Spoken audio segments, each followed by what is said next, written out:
Dëmtimi I segmentit rrugor në qendër të pikës turistike Shirok është zgjeruar ndjeshëm ditët e fundit. Pusetet të thyera të shembura si dhe pllakat e dëmtuara dallojnë lehtësisht përgjatë shëtitores, sidomos pas më shumë se një javë rreshje të parë ndërprera, dy hyrje për riparim në këtë zonë turistike nga Bashkia Shkodrës janë bërë të domosdoshme. Qytetarët theksojnë se problemi është I pranishëm jo vetëm në rrugë, por edhe në sistemin e kullimit.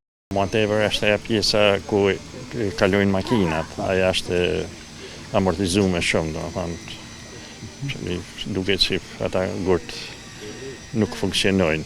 Këtu si shëtitore kam sosh, nuk duket keq, por ajo rruga është bile thojnë të aty diku të një lokal që e kanë mbyllë edhe atë pronin ku shkarkon kanalin që ka shkarku dikur proni prej malit, është I mbyllën.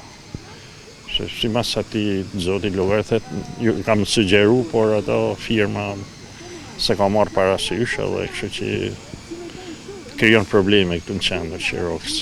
Sipas tyre përgjegjësia për ndërhyrjen dhe mirëmbajtjen I takon Bashkisë Shkodër, e cila duhet të marrë parasysh shqetësimet e komunitetit. Patjetër.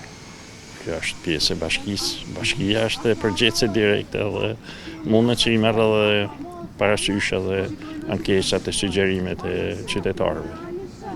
Aq më tepër banorëve të zonës që e njohin shumë mirë problematikat që ka ky vend. Rreshet intensive të javës së fundit kanë zbërthur zgjatërinë e zakonshme të Shirokës në mjediset e jashtme. Gjatë kësaj periudhe është vërejtur përkeqësimi I dukshëm I segmentit rrugor, por dhe elementeve të tjera të infrastrukturës deri pranë brigjeve të liçenit. Për këtë arsye banorët dhe vizitorët kërkojnë që Bashkia e Shkodrës të ndërhyjë pa humbur kohë, pasi Shiroka mbetet një pikë turistike me shërbim të gjatë gjithë vitit.